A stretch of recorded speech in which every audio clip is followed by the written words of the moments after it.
नमस्कार दोस्तों, भारत एक सोच देख रहे हैं आप। दोस्तों एग्जिट पोल हमारे सामने आ गए हैं, कुछ घंटों की बात और है और रिजल्ट हमारे सामने होंगे। यानी कि 4 जून वो तारीख जब हर किसी की किस्मत का फैसला हमारे सामने होगा। जनता जनार्दन ने किसको वोट दिया है और किसको नहीं दिया है, ये सारी तस्वीर हमारे सामने होगी। लेकिन उससे पहले एग्जिट पोल्स की बड़ी चर्चाएं हो रही हैं। वो एग्जिट पोल जिस पर मीडिया ने भारतीय जनता पार्टी को बहुमत में ला दिया है, लेकिन अलग अलग जो एग्जिट पोल आ रहे हैं वो हम आपको बताने की कोशिश कर रहे हैं। इसी तरह एक एग्जिट पोल है पोल ट्रैकर्स। जी हां, पोल ट्रैकर ने क्या किया है वो भी हम आपको बताने जा रहे हैं। किस सीट पर कौन जीत रहा है, कौन हार रहा है, वो हम आपको बताने जा रहे हैं। 543 सीटें हैं। 543 सीटों में से भारतीय जनता पार्टी और उनके सहयोगी दलों यानी कि एनडीए को कितनी सीटें आ रही हैं, पोल ट्रैकर ने बताया है। और इंडिया को यानी कि कांग्रेस पार्टी और उनके सहयोगी दलों को कितनी सीटें आ रही हैं, वो यहां पर बताया गया। तो चलिए वीडियो की शुरुआत करते हैं और आपको बताते हैं कि कौन जीत रहा है, कौन हार रहा है और 543 सीटों में से पोल ट्रैकर ने यहां पर किसको कितनी सीटें दी हैं। तो सबसे पहले बात कर लेते हैं 543 सीटों का जो यहां पर आकलन दिया गया है एनडीए की तरफ से। अगर हम बात करें, ये देखिए exit poll of public polls of India for Lok Sabha चुनाव पैच। तो ये देखिए दोस्तों, लिखा हुआ है exit poll of public polls of India for Lok Sabha election 2024। जी हां, एनडीए की बात करते हैं तो 229 से 268 सीटें यहां पर देता दिखाई दे रहा है पोल ट्रैकर एनडीए को, और इंडिया को देश में देते हुए 267 से 273 सीटें यहां पर इंडिया गठबंधन को देता दिखाई दे रहा है। यानी कि बहुमत की सरकार अगर बनती दिखाई दे रही है पोल ट्रैकर के हिसाब से तो इंडिया की बनती दिखाई दे रही है। वहीं अगर अदर्स की बात करें तो अदर्स को यहां पर 25 से 39 सीटें अदर्स के खाते में जाती दिखाई दे रही हैं। ये बड़ा सा उन्होंने एक पोस्टर भी बनाया है जिसमें साफ साफ लिखा हुआ है, आप देखिए किस तरह से एनडीए वर्सेस इंडिया।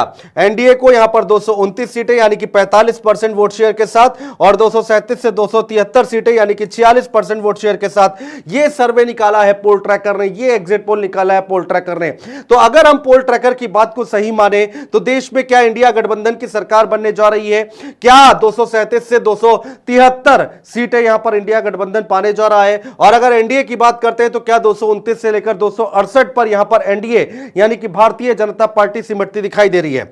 बढ़ते आगे दोस्तों, जी हां, अब हम बात करेंगे रायबरेली अमेठी सीट की। अमेठी सीट की हम बात करेंगे। देखिए अमेठी सीट की हम बात करते हैं, साफ साफ लिखा है Amethi for Lok Sabha election 2014। KL Sharma यहां से चुनाव लड़ रहे हैं, स्मृति ईरानी यहां से चुनाव लड़ रही है। केएल शर्मा के सामने नाम के आगे लिखा हुआ है विन और स्मृति ईरानी के नाम के आगे लिखा है लॉस्ट। यानी कि अगर पोल ट्रैकर की बात हम माने, उनकी बातों पर अगर हम विश्वास करें तो स्मृति ईरानी यहां से चुनाव हार रही हैं।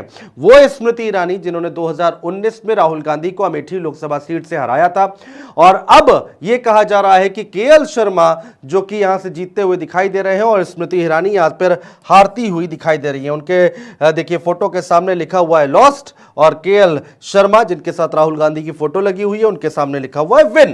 तो पोल ट्रैकर के हिसाब से तो अमेठी लोकसभा सीट भारतीय जनता पार्टी के लिए फंस चुकी है और स्मृति ईरानी यहां से हार रही हैं। बढ़ते आगे, ये देखिए अब आ जाते हैं ये रायबरेली सीट पर। रायबरेली सीट पर हम सबको पहले से ही अंदाजा था कि राहुल गांधी जीतेंगे और वैसे ही यहां पर विन लिखा हुआ है, यहां पर लॉस लिखा हुआ है। दिनेश प्रताप सिंह यहां पर हारते हुए दिखाई दे रहे हैं। अब कितनी लीड से जीतेंगे, कितने वोटों से जीतेंगे राहुल गांधी, ये देखना बस बाकी है, क्योंकि हम सबका अनुमान है कि राहुल गांधी ने रायबरेली की सीट जीत ली है। और आगे बढ़ते हैं, ये देखिए ओहो बड़ा नाम है कंगना रनावत का। कंगना रनावत यहां से चुनाव हार रही हैं। जी हां, कंगना रनावत जो कि हर कोई मालूम है फिल्म स्टार है और बड़ी ये कहा जा रहा था कि ये मंडी की सीट जो है हॉट सीट बनती हुई दिखाई दे रही है। मंडी की सीट पर यहां पर उतारा था भारतीय जनता पार्टी ने कंगना रनावत को, जो कि हारती हुई दिखाई दे रही है। कांग्रेस के प्रत्याशी जो है वो जीतते हुए दिखाई दे रहे हैं। विक्रमादित्य सिंह जो है उनके नाम के आगे विन लिखा है,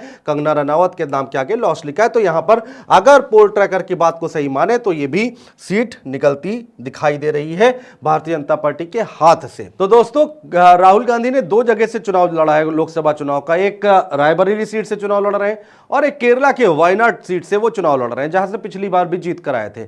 इस बार भी उन्होंने वायनाड से पर्चा भरा था और वहां पर अब देखिए यहां पर वायनाड की सीट जो है वहां पर जीत दिखाई दे रही है राहुल गांधी की। यहां पर पोल ट्रैकर के हिसाब से राहुल गांधी ये सीट भी जीतते दिखाई दे रहे हैं। के सुरेंद्रन जो कि चुनाव हारते हुए दिखाई दे रहे हैं, भारतीय जनता पार्टी के हैं और वो चुनाव हारते दिखाई दे रहे हैं। एक बार फिर से यहां पर दोनों सीटों पर, रायबरेली और वायनाड दोनों सीटों पर राहुल गांधी की जीत होती दिखाई दे रही है, ये यहां पर पोल ट्रैकर बता रहा है। अब आ जाते हैं राज्यों में, कौन कौन से राज्य हैं, कहां कहां पर कितनी सीटें आ रही हैं, वो हम आपको बता रहे हैं। पोल ट्रैकर के जो 3 राज्य हैं वो हम आपको बताने जा रहे हैं। पोल ट्रैकर लिखा हुआ है और देखिए यहां पर लिखा हुआ है हरियाणा।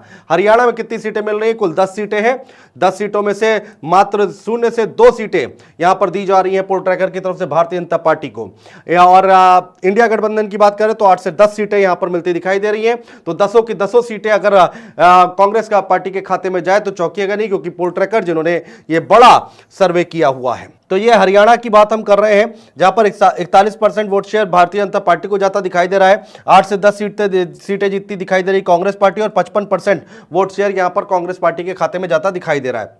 बढ़ते आगे बिहार की बात कर लेते हैं दोस्तों, जहां पर तेजस्वी यादव ने खूब मेहनत की है और जो एग्जिट पोल आए हैं बिहार में विपक्षी गठबंधन की, विपक्षियों की हालत बहुत ज्यादा खराब दिखाई गई है एग्जिट पोल में। लेकिन पोल ट्रैकर के अगर हम आंकड़ों पे ध्यान दें तो एनडीए यहां पर 22 से 24 सीटें जीतता दिखाई दे रहा है। 40 लोकसभा सीटें हैं बिहार में दोस्तों, एनडीए यहां पर 22 से 24 सीटें जीतता दिखाई दे रहा है। इंडिया गठबंधन की बात करें तो 15 से 18 सीटें जीतता दिखाई दे रहा है। अदर्स की बात करें तो 0 से 2 सीटें जीतता दिखाई दे रहा है।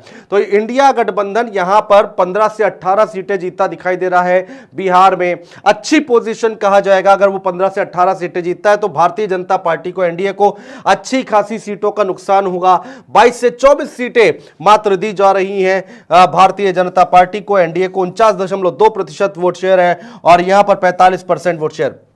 तो ये यहां पर पोल ट्रैकर की बात हम कर रहे हैं, जो कि अलग अलग राज्यों में क्या कुछ सर्वे आए हैं वो हम आपको बता रहे हैं पोल ट्रैकर की तरफ से। महाराष्ट्र में जो एग्जिट पोल आए हैं उसमें भी महाराष्ट्र में इंडिया गठबंधन अच्छा करता हुआ दिखाई दे रहा था। एनडीए भारतीय जनता पार्टी 48 सीटें हैं दोस्तों, पहले ये जान लीजिए, महाराष्ट्र में 48 सीटें हैं। एनडीए की अगर हम बात करते हैं तो 14 से 18, मात्र 14 से 18 सीटें जीतता दिखाई दे रहा है। इंडिया गठबंधन को अच्छी बढ़त मिलती दिखाई दे रही है, 26 से 32 सीटें इंडिया गठबंधन को मिलती दिखाई दे रही है महाराष्ट्र के अंदर। अदर्स की बात करें तो 1 से 3 सीटें यहां पर महाराष्ट्र में मिलती दिखाई दे रही हैं। ये देखिए महाराष्ट्र की टोटल सीटें 48 सीटें हैं, 14 से 18 एनडीए, 26 से 32 जो कि इंडिया गठबंधन के खाते में जाती दिखाई दे रही है। तो ये पोल ट्रैकर का हम सर्वे आपके सामने लेकर आए हैं दोस्तों। अलग अलग बातें हो रही हैं, अलग अलग चीजें निकल कर आ रही हैं। असलियत क्या है, जनता के मन में क्या था, जब वोट देने गई जनता तो किसको वोट दिया, किसके सर पर जीत का ताज सजा है, 4 जून का इंतजार कीजिए। आकलन है, आकलन अपने अपने तरीके से हर कोई लगा रहा है, अपने अपने सर्वे हर कोई लेकर आ रहा है, वो हम आप तक पहुंचाने की कोशिश कर रहे हैं। बहुत शुक्रिया दोस्तों।